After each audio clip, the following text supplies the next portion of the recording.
ele está começando a se encontrar. Eu gosto não é o Flamengo que a gente fica mirando eternamente, mas eu acho que ele está chegando. Eu gosto do futebol do Flamengo, acho que o Flamengo no meio de semana era para ter vencido por mais, queria o suficiente para ganhar por mais. Acho hoje, inclusive, que enquanto conseguiu esmagar a saída de bola do Botafogo, o jogo se desenvolveu no campo de defesa do Botafogo, o Flamengo fez o suficiente para marcar o gol, a não ser a finalização de qualidade. Então. Negócio da confiança. Então, mas isso não está se repetindo muito? É aí que eu quero primeira chegar. rodada Toda hora é isso. Eu bati contra na o tecla Inter, também, não tá foi Toda isso? hora é isso. O jogo contra o Inter não foi isso? Porque eu não acho que o Flamengo seja qualidade. Não. Não é esse o problema. Mas ele muda radicalmente sem os jogadores de meio de campo. Perde dele. construção. Ele tinha 4 atacantes, o Pulgar tá fora, o De La Cruz com o Everton Araújo, então o De La Cruz muito preocupado também, porque o time sobe muito, se o De La Cruz contra o Botafogo desgarrar, ele sabe que ele vai tomar bola em velocidade o tempo todo.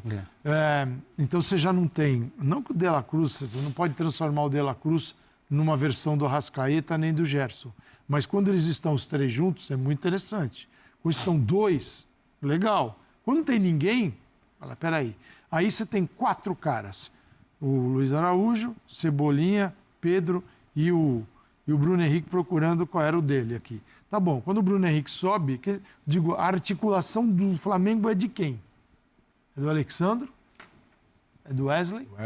É do Wesley? Porque se tem o Luiz Araújo, o Wesley vem por dentro. É isso aí. Ele é articulador? Não vejo. Vejo ele como um jogador agudo que é capaz de, numa jogada de velocidade, diagonal para o gol ou linha de fundo. Então, aquele time que tem o passe abastecendo a profundidade, que é aquele passe em profundidade, você pega Pedro de frente para o gol, você pega o Cebolinha, você pega, no caso, estava no campo o Luiz Araújo, podia ser o Gerson, esse passe não existia.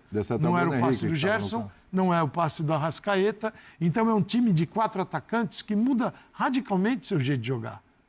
Mas muda muito, porque ele está formatado numa outra ideia, numa ideia de articulação. Já que eu ocupo o campo do meu adversário, eu circulo a bola até encontrar o espaço. Eu ocupo o campo do meu adversário contra o Botafogo nesse domingo. E como é que eu circulo se eu perdi o poder de circulação? Eu tenho atacantes.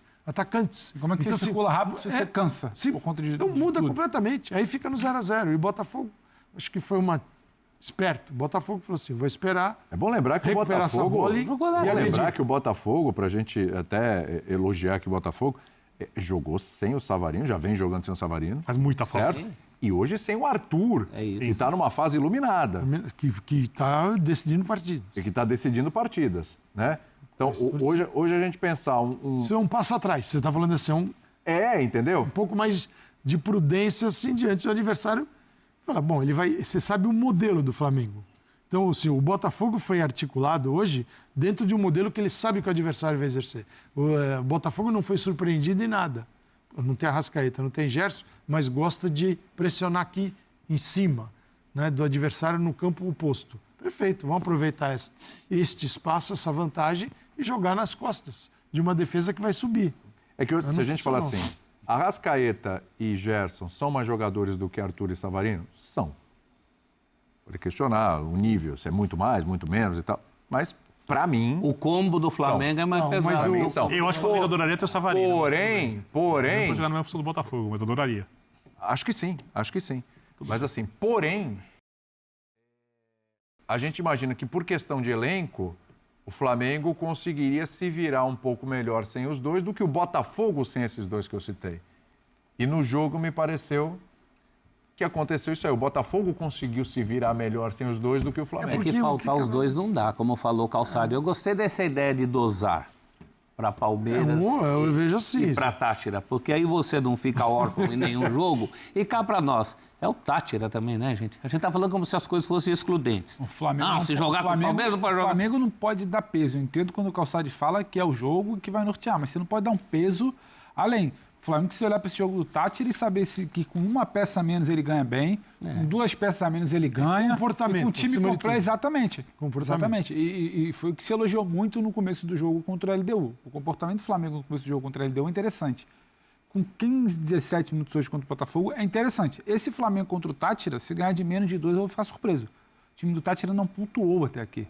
Exato. Não pontuou. Não é que ele saco fez de um pancadas ponto, da Libertadores. não é que em casa ele dificulta. Não é que ele é ruim. Vamos falar, é ruim. Jogou ruim, mal ruim, contra o Tátira horroroso, lá, o pega Felipe ruim, Flamengo ganhou. gente, pô. Então, não dá pra gente olhar e falar, nossa, mas naquela quarta-feira lá, é igual eu falar, porque a Copa do Brasil agora no meio de semana, falando que tem vantagem, mas é bom ficar de olho. Não é bom ficar de olho, gente. Por isso que ele vai precisar do passe. passe. Com o nível do time. Do passe. É isso. Porque o Tátira, eu imagino que o Tátira agora, depois de 5 derrotas, fala assim, agora nós vamos jogar de igual para igual contra o Flamengo. Não vai fazer isso.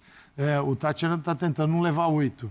Então ele vem, vai fazer ali, pode ser uma linha de 5, agradável, ou no meio de campo, ou perto do goleiro, mas vai ter fechadinho. Se você não tem alguém que coordene o time com o passe, você vai deixar o quê? Para o Luiz Araújo, usando o cenário de hoje. Luiz Araújo pega a bola e leva até dentro do gol. O Cebolinha, faça o mesmo. O Bruno Henrique, o Pedro é o ponto final da coisa. Ele não vai sair driblando todo mundo. O Pedro é o cara da área. Então, ele precisa de pelo menos um articulador para dar sentido a um time que vai encontrar adversário trancado. Hoje foi um belo exemplo disso. O Botafogo se defendeu bem. E teve oportunidades. Boas oportunidades. E faltou o articulador. Se tivesse hoje o Flamengo jogando com o seu De La Cruz, Gerson, Arrascaeta, a chance de ganhar o jogo era enorme. Agora, sobre esse negócio do reserva à altura, ou substituto à altura, né? Não seria um reserva para o Arrascaeta, parece que eu estou no dia da marmota, parece que eu estou num programa de 3 temporadas atrás. Já ouvi isso. Mas é assim que funciona. Essa verilândia, quando o De La Cruz chegou, você falava disso. Você já discutia isso lá no Bate-Bola Debate com o Bruno Vicari. Até porque é o seguinte, a CBF vai ter um novo presidente e sabe o que vai mudar? Assim, exatamente. Esse é outro dia da marmota. Então, é outro dia da marmota. Esse é pior. Nós estamos assim uns 40 anos nessa marmota. Exatamente. Mais ou menos. Esse é pior. Só fiquei curioso com uma coisa aqui, antes de ouvir o Felipe Luiz, porque eu falei aqui sobre o Arrascaeta, o Gerson, e falei sobre o Savarino e o Arthur, e o senhor olhou assim com uma cara... Você tem alguma dúvida? Não, pelo Savarino. O Arthur, eu acho que o jogador do Flamengo não contrataria, apesar de ser um bom jogador. Acho que pelo lado direito ali o Flamengo tem boas opções, não valeria nunca se tivesse a possibilidade de trazer o Arthur. Até porque o Arthur sem bola, para mim, pega pouco, a não ser que ele mude... Não é que ele pega pouco, ele não é consistente, até quando se dedica à marcação, porque ele fala pega pouco, tem que tomar cuidado hoje, porque as pessoas vão ter a impressão de que eu estou falando que o jogador não se esforça e não é isso. Mas o Savarino, para mim, é o jogador que informa se ele é titular em qualquer time do Brasil. Inclusive no Flamengo. Inclusive no Flamengo. Colocaria jogando pelo lado esquerdo. Hoje em dia, então... Olha... Para mim. É um jogador que faz muitas funções. Eu acho que uma das carências raras do Flamengo é que Arrascaeta joga numa função. De La Cruz joga bem como segundo e é um meia razoável. O mais elogiado de todos os jogadores do Flamengo quem é? É o Gerson. Que joga em qualquer função. É o Coringa. No meio de campo. Então, ter um Savarino no elenco, que eventualmente pode jogar por dentro, na falta de um Arrascaeta, que pode jogar pela esquerda, que pode jogar pela direita, que faz gols, que está acostumado com jogos grandes, é uma coisa muito boa para qualquer equipe. E ele faz muita falta ao Botafogo. Eu acredito até que a ideia de jogo do Botafogo, o desenho, o Botafogo jogou basicamente um 4-4-2 ali. 4 jogadores marcavam muita marcação no meio do campo, o Roa e o Igor mais avançados. Com o Savarino, você pode jogar assim e vai ter muito mais chegada, vai ter mais contra-ataque, vai ter mais construção, você pode jogar 4-2-3-1, você pode ter o Savarino por dentro. Ele amplia muitas possibilidades de desenhos táticos para o treinador, sem perder a ideia de jogo de um time que joga muito mais no contra-ataque do que com posse de bola. Então, se me perguntasse assim, Savarino, se o Flamengo pudesse ter, obviamente, alguém no Flamengo pode me desmentir, mas se tivesse a possibilidade, tentaria contratar. O Calçade falou do Flamengo, que é um com o Arrascaeta e outro sem. Isso vale muito para o Botafogo em relação ao Savarino. O Savarino é o sobrevivente daquele trio de ouro que 2 foram embora, Luiz Henrique e o Almada. E o Savarino é um Savarino muito diferente do tempo do Galo, né? Quando ele era mais o Savalizo. Isso. Ele é um jogador que, eu não sei se a palavra fez muita falta quando saiu, hein? Eu não sei se a palavra é evolução, porque ele já era capaz disso, mas no Botafogo ele teve oportunidade de ser mais do que o Savalizo de outros tempos, né? Então é um jogadoraço mesmo. Eu acho que até para ranquear os 4 que você colocou ali, Vai lá. eu ainda ponho o Arrasca na frente, mas com características totalmente diferentes, Savarino e Gerson. Se o Savarino, e aí o Arthur. se o Savarino fosse argentino ou uruguaio, com todo o futebol que ele mostrou no futebol brasileiro, o tamanho dele seria maior. Sem dúvida. Vamos ouvir o menor Felipe dúvida. Luiz? Galera, complicou, hein? Vou ser sincero, cara. Sentimento. Esse empate aí não foi legal, não, hein? O Flamengo mandou o jogo. Jogo no Maracanã lotado. Sei que o Flamengo estava bem desfalcado. E agora teremos mais desfalques ainda, né? Ou não. Contra o Palmeiras, porque De La Cruz saiu machucado pelo jeito, né? Com muitas dores. Foi estranho o jeito que ele saiu. O Wesley estava pendurado, levou o terceiro amarelo, não joga também contra o Palmeiras. Jogador importante. Teremos a volta de Gerson. Teremos o Arrascaeta, que foi poupado, né? Não tinha condições de jogo hoje, segundo o Felipe Luiz, né? Então, assim, o nosso problema é Eric Pulgar, De La Cruz, Alan. 3 volantes machucados. Esse é o nosso problema. Aí o Felipe Luiz tem o Everton Araújo e vai ter que improvisar alguém de volante, né? E contra o Palmeiras, na casa do Palmeiras na próxima rodada, o Flamengo não pode dar mole, cara. Não pode achar que pode sair jogando do jeito que estava jogando morosamente hoje contra o Botafogo, que toma gol lá, né? Cara, o Palmeiras está fazendo uma campanha, me dói falar isso, cara, mas é uma campanha impecável, galera. Os caras estão deitando e rolando no Brasileiro e também na Libertadores. Infelizmente, né? Infelizmente. Bom para eles, ruim para nós, né? Bem, eu vou mostrar aqui algumas coisinhas para vocês. Ó. Temos aqui as atuações, né? Dos jogadores. E temos aqui os resultados até aqui, né? Palmeiras venceu, tá com 22 pontos. Flamengo empatou, tá com 18. O Cruzeiro tá com 17. Deixa eu atualizar aqui a tabela só para ver. Tá rolando o jogo neste momento, hein? Cruzeiro tá jogando contra o Atlético Mineiro, tá 0-0, galera. Tá rolando o jogo. Então, o Cruzeiro tá aqui em terceiro. Tá crescendo o Cruzeiro, hein? Se vence o Galo, ele passa o Flamengo aí. Tomara que fique em 0-0 mesmo. Bragantino tem 17 pontos também em quarto. Ceará 15, Bahia 15, Fluminense 14, Corinthians 13, Mirassol 13, Atlético Mineiro 13, Botafogo 12, São Paulo 12, Vasco 10, Fortaleza 10, Internacional 9, Vitória 9, Grêmio 9, Juventude 8, Santos 5 e Sport 2. E os resultados, né? Ó, o Ceará venceu o Sport por 2-0, o Vasco fez 3-0 em cima do Fortaleza, resultado surpreendente, né? Para mim, pelo menos. O São Paulo venceu o Grêmio de virada por 2-1, com pênalti polêmico, para mim não foi pênalti. O Corinthians venceu o Santos por 1-0. Bahia venceu por 2-1, vitória. O Juventude abriu o placar e cedeu o empate para o Fluminense, ficou em 1-1.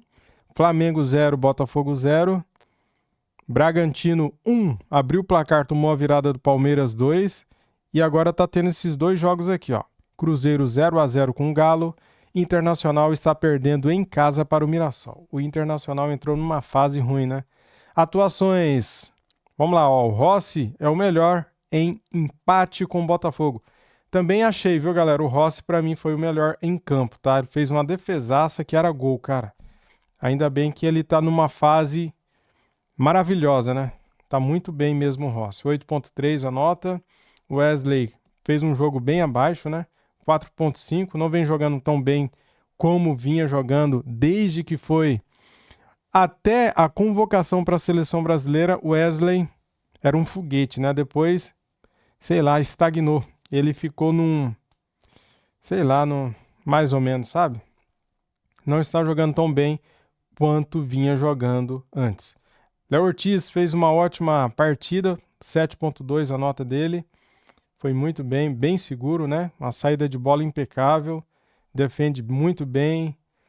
Varela, 5.5, Léo Pereira, 6.3, foi bem também, né? Alexandro, muito bem, 7.1. Everton Araújo, 4.4. entrou no rabo de foguete, né, cara? No lugar do Eric Pulgar, né? Eric Pulgar é nota 7 sempre, né? Então o Everton Araújo aí tá tendo que se virar. De La Cruz, 6.4. Saiu no segundo tempo com dores. Tomara que não seja nada. Tomara. Mas eu acho que é, viu? Pela dor que ele... Pela mão no rosto, né? Caído no chão ali. Vendo as expressões dele, parece que é uma lesãozinha aí, tá? Danilo entrou no segundo tempo, foi bem. 6.4. Luiz Araújo, 5.2. Não brilhou, mas também não comprometeu. Pior que ele foram Everton, Cebolinha e Bruno Henrique. Meu Deus do céu. Que fase que tá o Cebolinha e o Bruno Henrique, hein? Muito mal. Michael entrou no segundo tempo, 4.1. Matheus Gonçalves entrou no segundo tempo, 3.1. Pedro foi muito mal também, mas a culpa não é dele, né? Não tinha armações para ele, o armador do time não estava jogando, a bola não chegava para ele. A função do 9 é o quê? Meter a bola para dentro, só que a bola não chega, cara. Então, essa aqui é a nota do público, né? 3.4, mas a gente entende que a culpa não é do jogador, né? Juninho, esse sim, a culpa é dele, porque esse daqui chuta o vácuo, chuta o vento, erra o time da bola. Nota bem dada, hein? 2.6, nota bem dada aí pro Juninho, não jogou nada. Felipe Luiz, 3.5, nota do público. E a nota do GE tá do ladinho, tá, galera? De todo mundo aí. Só falei a do público aqui. E é isso, tamo juntos. E fim de semana é pedreira, hein? Palmeiras, fim de semana. Vai ser complicado, hein, cara? Vai ser tenso, hein? Meu Deus do céu. Ufa, valeu. Tamo junto, saudações e até mais. Fui.